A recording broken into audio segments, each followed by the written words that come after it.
Olá, galera linda do sexto ano, tudo bem? Aqui quem fala é a professora Rafaela. Hoje eu vim aqui convidar vocês para assistirem a nossa aula de revisão. Iremos trabalhar a unidade 7, intitulada como Estrutura da Terra. Você encontra no capítulo 1 do nosso livro de ciências. Sejam todos bem-vindos e aproveitem bastante a nossa revisão. To hear me now.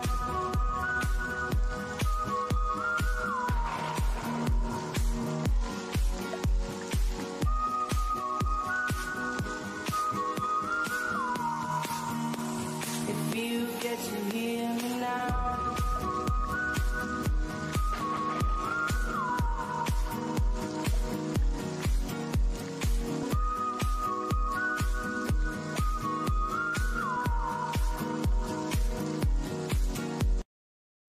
Nós sabemos que o planeta Terra é um dos planetas que fazem parte do Sistema Solar e é o terceiro planeta mais próximo do Sol. A sua formação ela ocorreu há bilhões de anos atrás, assim também como a existência da vida aqui na Terra. Nós sabemos também que o nosso planeta ele é formado por rochas, solos, água, ar e também por seres vivos. Alguns desses componentes que eu citei podem se apresentar em diferentes estados físicos, como por exemplo as rochas e a água. Nesta aula, nós veremos algumas das características da Terra, como por exemplo a sua estrutura e alguns de seus componentes, como as rochas e o solo. Na verdade, nós vamos rever aquilo que nós já trabalhamos em sala de aula, para poder refrescar um pouquinho a nossa memória. Vamos lá! Vocês, em algum momento da vida, já pararam para se perguntar o que existe abaixo dos nossos pés e acima das nossas cabeças? Bem, a princípio parece ser algo fácil de se responder, não é isso? Mas as respostas para essas perguntas, elas são bastante complexas, principalmente porque nós não temos instrumentos que nos permitam alcançar a maior parte do interior da Terra. Segundo dados coletados por alguns cientistas, a parte interna da Terra ela pode ser dividida em três partes: a crosta terrestre, o manto e o núcleo. Envolvendo a Terra, nós iremos encontrar a atmosfera. Relembrando um pouquinho desses conceitos, nós vimos que a crosta terrestre é a camada onde os seres vivos se locomovem, constroem abrigos, obtêm o alimento e a água. Nela são encontrados o solo e também os minerais, que são as estruturas que vão formar as rochas. O manto é a camada que se situa abaixo da crosta, sendo formado por rochas sólidas e fundidas, devido às temperaturas que são muito elevadas. Acredita-se que as temperaturas cheguem a atingir 3.000 graus Celsius, ou seja, é uma camada que apresenta uma temperatura muito elevada. O núcleo é a camada mais interna do nosso planeta, com cerca de 3.400 quilômetros de espessura. As temperaturas chegam a atingir 6.000 graus Celsius e ele é constituído por ferro e níquel, que podem ser encontrados tanto no estado sólido quanto no estado líquido.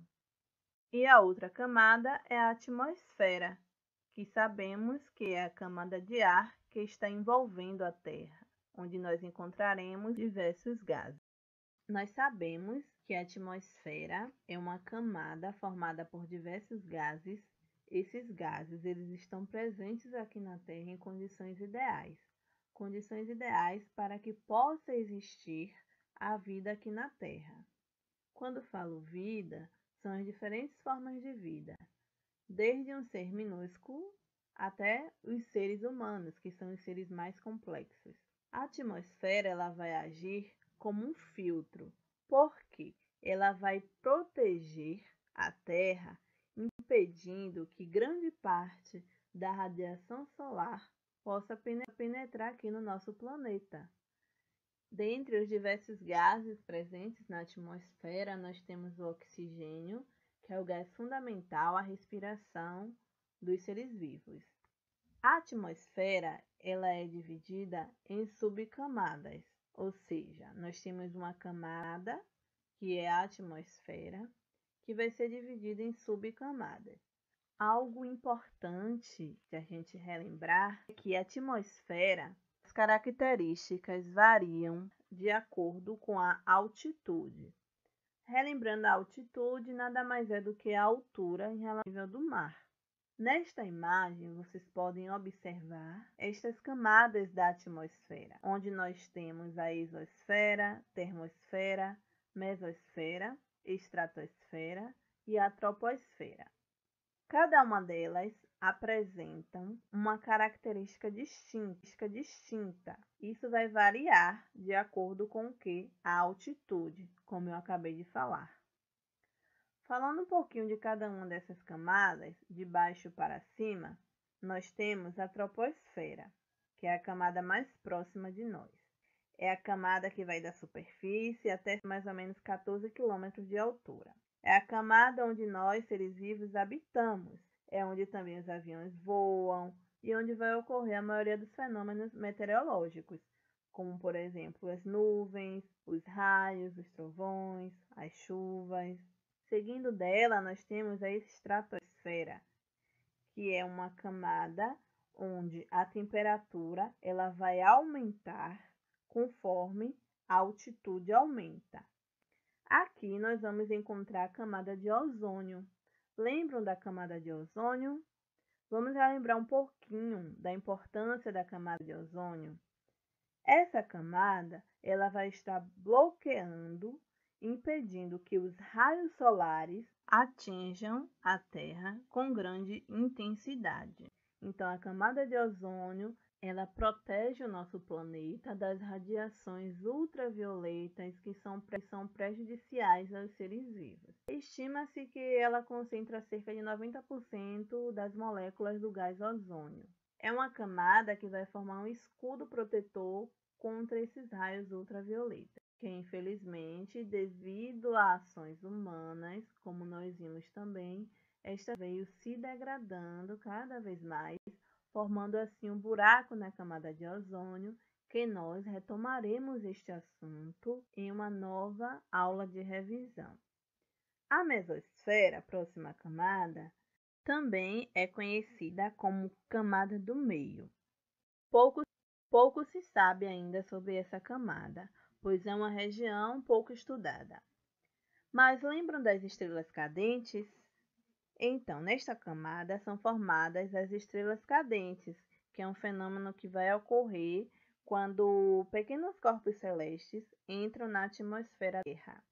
O calor gerado pela resistência do ar a diversas rochas que colidem com a Terra vai fazer com que os objetos eles sejam incendiados e deem origem ao fenômeno conhecido como estrela cadente.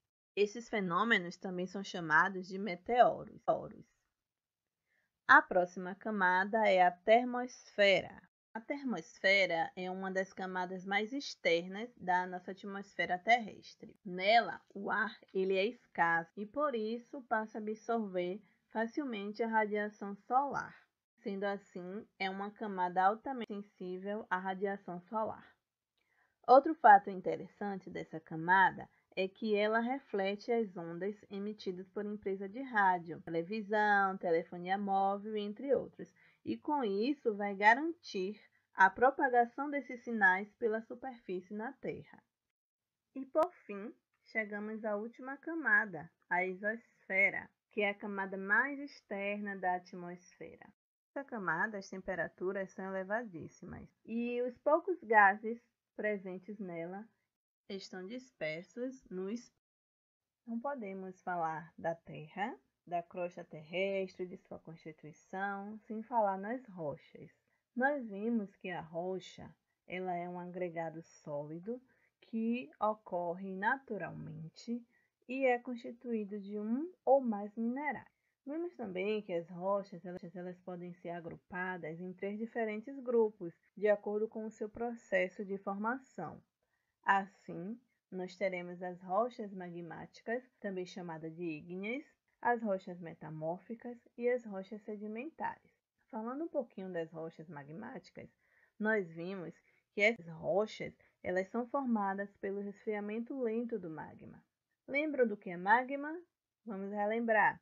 O magma é o nome que se dá às rochas fundidas que se encontram no interior da Terra. A formação dessas rochas magmáticas ela vai se dar por um processo lento de resfriamento, que ocorre no interior da crosta terrestre, ou também por um processo rápido que ocorra na superfície. Nesta imagem, vocês podem observar o esquema do processo de uma erupção vulcânica. Então, após o resfriamento, o magma dará origem às rochas denominadas como magmáticas. Dentre essas rochas, as mais abundantes são o basalto e o granito. O granito ele é formado a partir do resfriamento do magma no interior da Terra. Já o basalto ele é formado quando o magma ele se resfria na superfície da Terra. Tanto o basalto quanto o granito são rochas utilizadas para suprir a diversas necessidades humanas. Nós podemos observar no dia a dia alguns produtos que são obtidos a partir dessas rochas. Um outro exemplo de rochas que nós estudamos são as metamórficas. Bem, quando as rochas magmáticas ou as rochas sedimentares elas sofrem um atrito, elas são submetidas a grandes variações de temperatura e também de pressão. E isso vai fazer com que a sua estrutura altere e também a sua composição. Essa alteração vai fazer com que se forme um outro tipo de rocha, que são as rochas metamórficas. Resumidamente, nós podemos dizer que as rochas metamórficas elas vão se formar a partir de alterações que ocorram nas rochas sedimentares ou nas rochas magmáticas. Nós podemos citar alguns exemplos que são bem conhecidos, como o mármore, a ardósia e o gneiss. E por fim, não menos importante, nós estudamos as rochas sedimentares, que são aquelas formadas por sedimentos, como o próprio nome diz. Mas que sedimentos seriam esses? São pequenos fragmentos de rochas ou até mesmo partes de animais e plantas que podem formar fósseis. O que acontece? Em geral, esses fragmentos de rochas eles vão se formar pela ação de alguns fenômenos naturais, como a água da chuva, a ação dos ventos, e também pode ocorrer pela interação entre os seres vivos. É importante a gente se atentar para o fato de que ao longo de bilhões de anos, esses fragmentos de rochas eles são compactados pela sobreposição de outros sedimentos. Nós temos aqui alguns exemplos de rochas sedimentares, como o arenito, o calcário e o argilito. No arenito, nós vamos encontrar pequenas partículas minerais, como por exemplo o quartzo, o feldespato, que vão formar areia, daí vem o nome arenito. Já o calcário, ele é formado principalmente por um mineral conhecido como carbonato de cálcio. Já o argilito, como o próprio nome diz, ele é composto principalmente por argila. Se pararmos para pensar, mais uma vez, levando para o nosso cotidiano, essas rochas elas são comumente utilizadas para suprir diversas atividades humanas, como por exemplo, o calcário, ele é muito utilizado na decoração, na produção de cimento, também em construções, é utilizado para preparar o solo para a agricultura. O argilito é utilizado em algumas produções industriais e o arenito também é utilizado para atividades humanas, como por exemplo na fabricação de vidros, para produzir esculturas e dentre outros.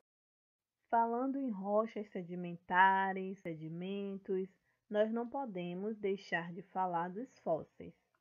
Nós vimos que os fósseis nada mais são do que restos ou impressões. Essas impressões podem ser pegadas, rastros de seres vivos que viveram há muitos anos atrás. E essas marcas, elas foram preservadas nas rochas. Os fósseis, eles são formados a partir do processo conhecido como fossilização. Esse processo geralmente vai estar relacionado com a formação das rochas sedimentares. Nós vimos também que os fósseis podem ser formados quando um ser vivo ou parte desse ser vivo fica preso em uma resina vegetal. Aqui nós temos uma imagem que representa a formação de fósseis em rochas sedimentares. A imagem nos mostra que sedimentos podem cobrir os restos que foram deixados pelos seres vivos. Com o tempo, a matéria morta ela entra no processo de decomposição e as partes moles destes seres vivos vão se decompor, enquanto outras partes elas ficam comprimidas nas camadas de sedimentos que vão se formando. Por fim, as partes mais duras do ser vivo podem permanecer intactas na rocha e, com isso, formar impressões nessa rocha sedimentar, ou seja, os vestígios, que nós chamamos de fósseis. E só para lembrar, vimos que a ciência responsável por estudar os fósseis recebe o nome de paleontologia, enquanto que o profissional da área é chamado de paleontólogo. No próximo slide, você pode acompanhar uma reportagem que mostra fóssil de barata que viveu antes dos dinossauros e foi encontrado em Santa Catarina. Essa reportagem é bem interessante e vale a pena assistir. Olha, um inseto que a grande maioria das pessoas não gosta, mas uma barata que viveu muitos anos antes dos dinossauros está movimentando pesquisadores no norte do estado. Ela pode revelar o que acontecia por aqui há milhões de anos.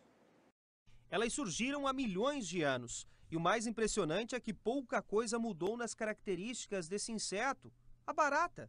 É o que mostra uma descoberta feita por pesquisadores desta universidade em Mafra, no norte de Santa Catarina. Eles encontraram um fóssil com 320 milhões de anos, bem antes dos dinossauros. Eles só viveram por aqui 150 milhões de anos depois.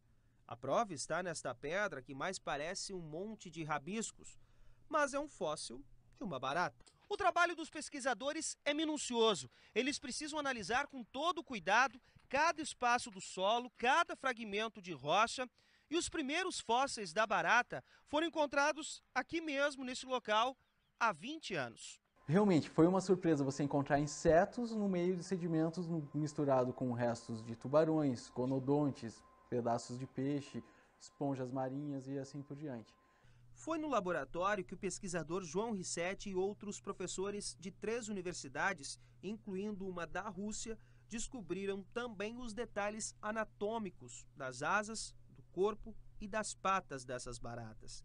Elas mediam em média entre 5 a 7 centímetros e tinham as características muito parecidas com os insetos que conhecemos hoje. A presença de fósseis na região já era conhecida desde o início do século passado, com a descoberta de peixes e restos de plantas. Todo o material está no CEMPALHO, que é o Centro Paleontológico da Universidade Particular de Mafra. Embora fosse um mar que a gente chama um mar continental, como é o Mar Negro hoje, né, um mar em cima do continente, mas existiam bordas, né, com florestas, com insetos ou outros animais, e esses insetos que voavam perto dessa água, eventualmente caíam, morriam, acabavam afundando nesse corpo d'água, eram recobertos por lama, e essa lama, com o passar de milhões de anos, se tornou rocha. E hoje a gente consegue, quebrando essas rochas, achar esses fósseis e ver uma fotografia do passado.